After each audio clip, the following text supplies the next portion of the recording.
Assalamualaikum warahmatullahi wabarakatuh. Alhamdulillahil wahibil minan al-hadi li aqwamis sunan. Asyhadu an la ilaha illallah al-malikul a'la wa asyhadu anna Muhammadan abduhu wa rasuluh al-mab'usu ila kafatil anam. Usolli wa usallimu ala Muhammadin wa ala alihi wa ashabihi ajma'in afdalas salati wassalam. Amma ba'du. Fa ya ayyuhal hadirun ittaqullaha haqqa tuqatih wa la tamutunna illa wa antum muslimun. Qala Allah ta'ala fi kitabihil karim, a'udzu billahi minasyaitonir rajim. Bismillahirrahmanirrahim. Inna a'tainakal kautsar fasalli li rabbika wanhar inna syani'aka huwal abtar. Shadaqallahul azim. Allahu akbar, Allahu akbar, la ilaha illallah, wallahu akbar, Allahu akbar, walillahil hamd. Allahu akbar, Allahu akbar, Allahu akbar kabira walhamdulillahi katsira wa subhanallahi bukratan wa asila. La ilaha illallah wahdah sadaqa wa'dah wa nasara 'abdah wa azza jundahu wa hazamal ahzab wahdah. La ilaha illallah wa la na'budu illa iyyahu mukhlishina lahuddin walau karihal kafirun walau karihal musyrikun. La ilaha illallah wallahu akbar, Allahu akbar, walillahil hamd. Hadirin sidang salat Idul Adha yang dimuliakan Allah Subhanahu wa taala. Di bulan Zulhijjah ini, Zul itu memiliki hijjah itu haji, di bulan haji ada 4 peristiwa penting. Yang pertama yaitu pada tanggal 9 Zulhijjah adalah wukuf di Arafah bagi jamaah haji yang ada di Mekah, sementara bagi kita yaitu yang tidak beribadah haji disunahkan untuk puasa Arafah. Kemarin hari Selasa kita telah melaksanakan puasa Arafah. Puasa Arafah, sabda Rasulullah sallallahu alaihi wasallam, "Syam yaumi Arafah ahtasibu 'ala Allah ay yukaffira as-sanata allati qablahu was-sanata allati ba'dahu." Saum pada hari Arafah itu aku berharap kepada Allah, saum yang kita laksanakan pada hari Arafah itu akan dihapuskan dosa 1 tahun yang lalu dan dosa pada 1 tahun yang akan datang. Itu puasa Arafah. Kemudian peristiwa yang kedua dan yang ketiga tertera dalam Al-Quran surat Al-Kautsar ayat 2. Fasalli li rabbika wanhar, maka sholatlah sholat Idul Adha karena Tuhanmu, wanhar, dan berkurbanlah. Jadi peristiwa yang ketiga, yang kedua dan ketiga adalah sholat Idul Adha dan nahar, yaitu berkurban. Ini terjadi pada tanggal hari ini 10 Zulhijjah. Kemudian peristiwa yang keempat adalah tentu karena Zulhijjah bulan haji, maka peristiwa ibadah haji. Ibadah haji yang puncaknya pada tanggal 8 hari Tarwiyah. Tarwiyah itu adalah, ada yang mengartikan meriwayatkan tata cara ibadah haji. Jadi hari Tarwiyah itu mulai puncak ibadah haji. Para ketua rombongan atau orang-orang yang dianggap punya pengetahuan itu menerangkan sebelum berangkat ke Mina tata cara ibadah haji. Ada juga yang disebut tarwiyah, itu artinya minum secara puas dan membawa bekal minuman karena perjalanan jauh ke Mina. Itu tanggal 8 Zulhijjah. Kemudian tanggal 9 yaitu hari Arafah disebutnya karena wukuf di Arafah. Tanggal 10 yaitu hari raya Nahar atau hari raya Idul Adha. Kemudian tanggal 11, 12 dan 13 itu hari raya Tasyrik. Tasrik itu artinya memanaskan atau mengeringkan daging kurban. Jadi selama 3 hari begitu. Nah hadirin, pada kesempatan ini dari 4 peristiwa yang terjadi pada bulan Zulhijjah, saya hanya satu saja yang akan membahasnya, tentang apa nilai-nilai pendidikan ataupun hikmah dilaksanakannya penyembelihan hewan kurban atau udhiyah. Yang pertama, dari beberapa, ada 8 sebetulnya hikmah kurban itu, tapi saya tidak membahas yang 8-nya, tapi membahas 3 saja diantaranya. Yang pertama adalah al-ikhlasu fil amal, ikhlas dalam beramal. Jadi kurban yang kita lakukan itu harus betul-betul karena Allah. Mari kita buktikan hadirin. Yang pertama dalam Quran surat Al-Kautsar itu fasholli lirabbika wanhar.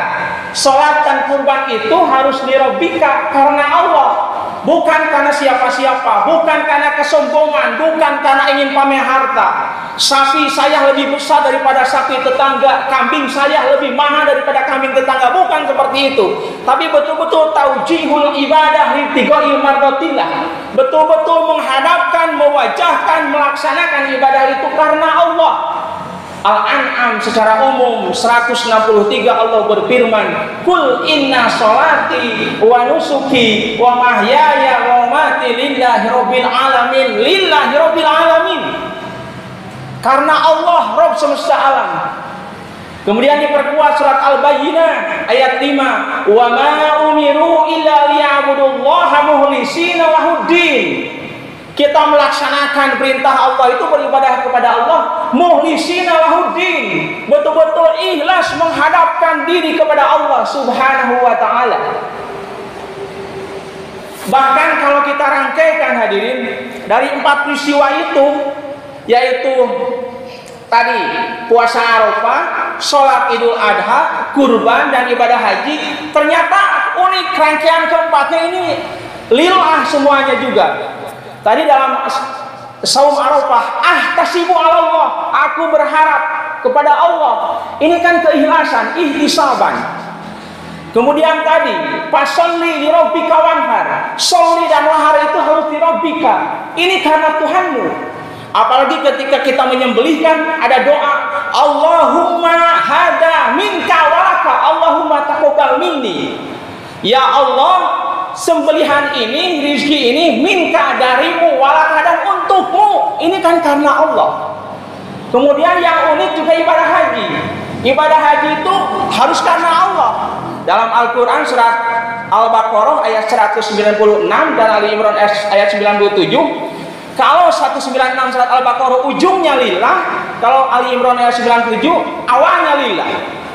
Al-Baqarah ayat 196, walillahi alanna wa atimul hajja wal umrata lillah. Sempurnakan ibadah haji dan umrah itu karena Allah, lillahnya di akhir. Kemudian Ali Imran ayat 97, walillahi alan nasi hijjul bait man istata'a ilaihi sabila. Ini di awal, walillahi alan nas hijjul bait man istata'a ilaihi sabila.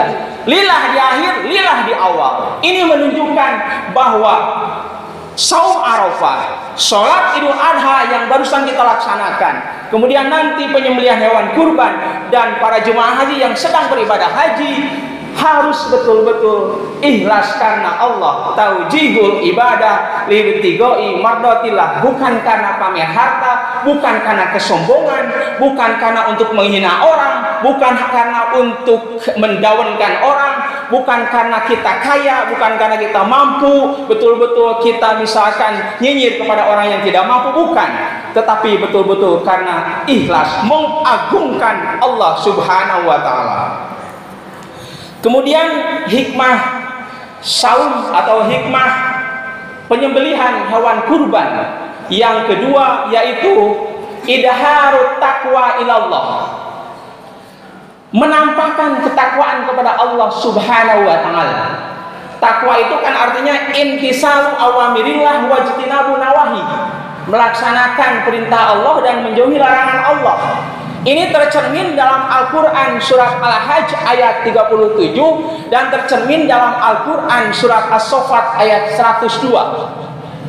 Al-Hajj ayat 37, la yanalallaha luhumuha wala dimauha walakin yanaluhu taqwa minkum. Kalau kita berkurban, tidaklah daging dan darahnya yang sampai kepada Allah Subhanahu wa taala, tetapi yang sampai kepada Allah Subhanahu wa taala takwa minkum, ketakwaannya, ketaatannya. As-Saffat ayat 102. Falamma balagha mahu saya qala ya bunayya inni ara fil manam anni adbahuka fandur madza taro. Qala ya abati alma tu'maru satajiduni insyaallah minas sabirin. Begitu kan dialog antara Ibrahim dan Ismail. Ketika Nabi Ibrahim selaku ayah berkata kepada anaknya Ismail, anak sematawayang dari Siti Hajar, aku melihat dalam mimpiku aku diperintahkan untuk menyembelihmu wahai anakku Ismail. Coba bayangkan seorang ayah menyatakan kepada anaknya untuk menyembelih anaknya, tapi luar biasa respon selaku anak yang bertakwa kepada Allah, yang taat kepada Allah, yang taat kepada perintah ayahnya. Ya abatif al ma tu'maru satajiduni insyaallah minas sabirin. Wahai ayahku, silahkan laksanakanlah perintah untuk menyembelihku. Insyaallah engkau wahai ayahku akan menemuiku menjadi orang-orang yang sabar. Karena ketaatan Nabi Ismail kepada ayahnya Ibrahim, dan karena ketaatan Ibrahim kepada perintah Allah untuk menyembelih Ismail, maka Allah ganti penyembelihan itu dengan seekor kambing atau seekor gibas. Itulah makna bahwa idharut taqwa ilallah, menampakkan ketakwaan kepada Allah. Maka ini memotivasi kita, mendorong kita dalam kehidupan sehari-hari untuk senantiasa melaksanakan perintah Allah dan menjauhi larangan Allah. Kemudian yang terakhir hadirin jamaah salat Idul Adha yang dimuliakan Allah Subhanahu wa taala. Hikmah atau nilai edukatif dari ibadah kurban yang terakhir, yang ketiga yang saya bahas adalah idhabu sifati hayawan, menghilangkan sifat-sifat kebinatangan. Ketika kita menyembelih hewan kurban, baik itu misalkan kerbau, unta, sapi, kambing atau domba, ketika kita menyembelih, maka hilangkan dalam diri kita sifat-sifat yang berkonotasi ataupun yang seperti binatang. Rakus, tamak, tidak puas diri dan lain sebagainya, hilangkan dari dalam diri kita. Itu yang pertama.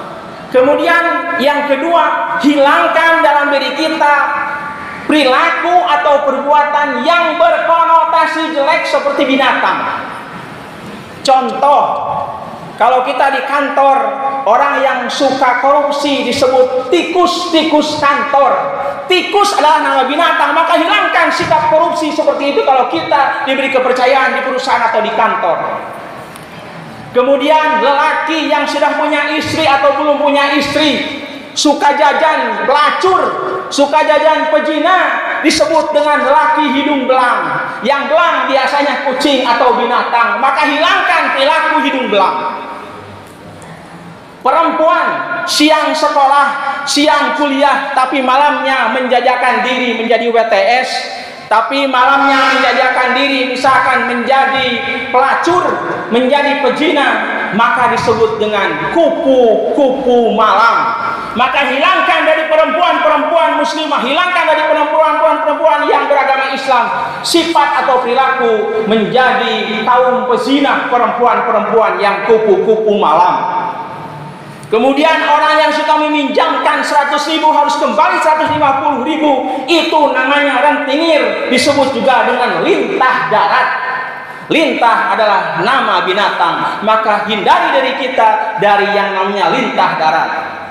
Kemudian yang terakhir, lelaki yang suka berbohong kepada istrinya, lelaki yang suka memberikan daya tarik kepada perempuan lain padahal dia sudah punya istri sendiri, itu namanya lelaki buaya darat.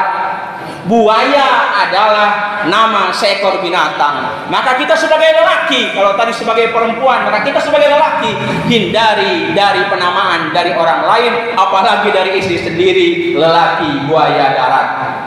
Hadirin, demikian hikmah Idul Kurban ataupun Udhiyah. 3 hikmah yang saya sampaikan, semoga ada guna dan manfaatnya. A'udzubillahi minasyaitonirrajim. Bismillahirrahmanirrahim. Innallaha wa malaikatahu yusholluna 'alan nabi ya ayyuhalladzina amanu shallu 'alaihi wa sallimu taslima.